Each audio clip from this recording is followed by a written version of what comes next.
Alright guys, so we've got a couple of new things here that I want to go over. Some very exciting products from Apex Tactical Specialties. This is actually a new release.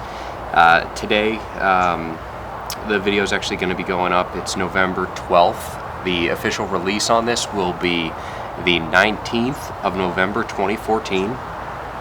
And this is continuing in the line of offerings from Apex Tactical Specialties in regard to their aluminum trigger replacements for the M&P series of pistols. So as it stands right now on the market, they have the forward sitting sear and trigger kit, which essentially replaces the hinged trigger system on the M&P pistol with a straight or straight-ish solid one-piece aluminum trigger. One of the biggest gripes of the M&P platform of pistols is this actual trigger shape. Personally, I can't stand it because for consistent trigger manipulation, every time I actually just go to put my finger in the same position, it never really ends up where I want it. And just this whole hinged trigger feel right here is just very awkward to me, and I know a lot of other guys that shoot these guns really agree that the trigger system is not the best. And when I say trigger system, I mean the actual physical hinged trigger. Can it be shot well? You bet. Do lots of people shoot it well? You bet. Is it good enough? Probably. But that's where manufacturers like Apex Tactical Specialties come in and essentially take something that's probably good enough, but bring it to 11 and make it that much better. So what we've got are actually two things that Apex went ahead and sent me for evaluation. And again, I will reiterate, they did send this to me. There was no charge out of pocket for me, so take it for what it's worth. You may think that I'm biased. I don't think I am, but I leave that up to you guys.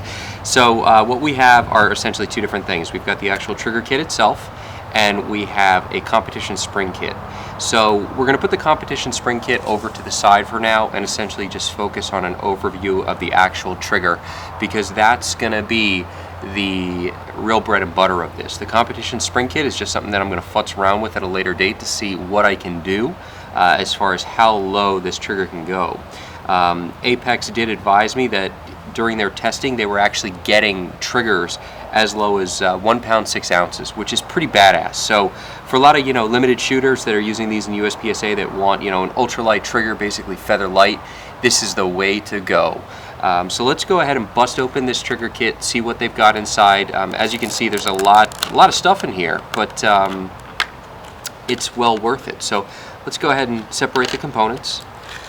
We have a card from Apex Tactical Specialties where if you guys have any problems at all with anything as far as installation of the kit, or you've got questions about the actual products, this is where you need to go. Go to the website first. They've got a lot of information there, and if you guys need to go ahead and actually call them, that's what they're there for. They've got wonderful customer service. It's always a pleasure to speak with the employees over there. I've met a bunch of them personally when I went out there to visit, and I'm beyond impressed with the quality of service that they have to offer. So give them a ring if you have any questions. So let's break this down. We've got a bag of springs. There's actually quite a few in here. We've got our physical pieces that go in the slide and actually in the gun, i.e. our action pieces. We've got a sear. We've got a firing pin block spring, and because it's value added, they give you a Talon tactical tool which helps you install the cover plate for the actual striker block and spring. That cover plate likes to kind of end up going off into space. So the Talon tactical tool helps you during your install, whether you're using an actual sight pusher tool or you're going ahead and using a standard bench vise and the good old hammer of Thor and brass punch. So obviously you guys can see down here, this is where the real cool stuff comes in. Now, this trigger, in my mind, is similar to if you've ever shot a flat-face trigger bow on an AR-15, like the Geisley SD units. Those things are beyond awesome. And a flat trigger bow, theoretically, is designed to allow you to essentially touch the trigger anywhere and get the same trigger pull each time. And it does work. generally speaking, the higher up on the trigger bow you press, the heavier the trigger is going to feel because you're closer to the axis of rotation. So you have more leverage when you're actually pressing down towards the bottom. But for the most part, what these triggers are great for is at speed, when you're coming off of the trigger face and coming back. This kind of trigger allows you to flub your trigger press just a little bit, but still get away with a good straight back trigger press, because you're not having to deal with perfect positioning to essentially pull this trigger where you want it to go. With this, you can get a true press. If you guys have ever played any like arcade games, you know, the buttons that always sucked the most were the ones that were kind of rounded. No buttons were actually designed that way. They were all designed with kind of a concave inset, so that way you could just simply press the button. Now, depending upon where you press it, most of these buttons, the way that they were designed, it really didn't matter. So long as you pressed the darn button, whether it was directly in the center or off to the side, it didn't really matter. So it's kind of the same principle here, in that you can get away with a little bit more of simply pressing the trigger straight to the rear because it's flat and because it has no kind of curve to it. Now, what they've done on the bottom here is they've gone ahead and essentially created a little shelf to prevent your trigger finger from being pinched. If it was just straight flat all the way to the bottom, I know a lot of you guys out there, you know, when you're really trying to run a gun real fast, you might find that your trigger finger is going to slip underneath that trigger, and you'll get a pretty nasty pinch.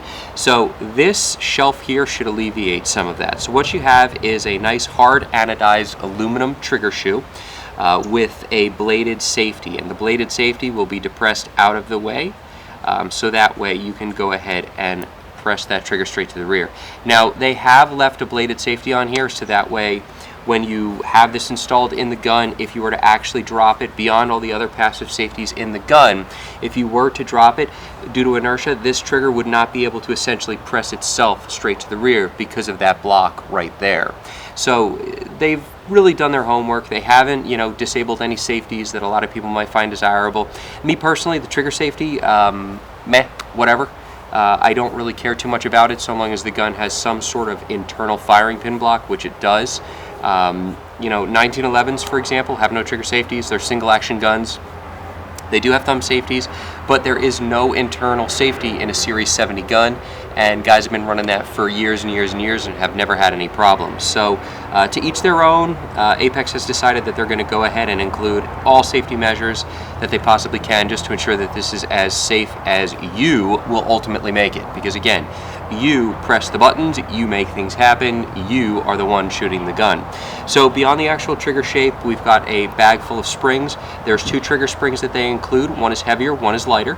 They also have a ram spring. The ram spring in this kit is designed specifically for this particular kit if you're using the reset assist mechanism. And they also have a sear spring for your actual trigger housing, for the sear housing block. Now, what's really neat about that is that Randy mentioned that that was an extra power sear spring, and they're still getting some pretty badass trigger pull weights and extremely crisp trigger pulls, even with that extra power sear spring. So this is good stuff. They basically have everything in here that you need in order to be able to obtain the trigger pull that you want. If you want to go lighter, buy their competition spring kit, because it actually includes a sear spring, I'm sorry, a striker spring as well. And that striker spring will further reduce the overall weight of the package. So in essence, we have everything that we need. We've got a striker block, our sear, our hard sear, which is a really nice piece of machinery, our striker block spring, the Talon Tactical tool. We've got 2 trigger return springs. We even have a slave pin for the trigger return springs, which is awesome because that makes life extra easy. We've got a reset assist mechanism spring and also a sear spring. So again, that is the kit as it comes, also obviously including that trigger bow. And we're going to go ahead and break this up into a couple of parts, and next up I'll do the actual install of the trigger and you guys can see how that works.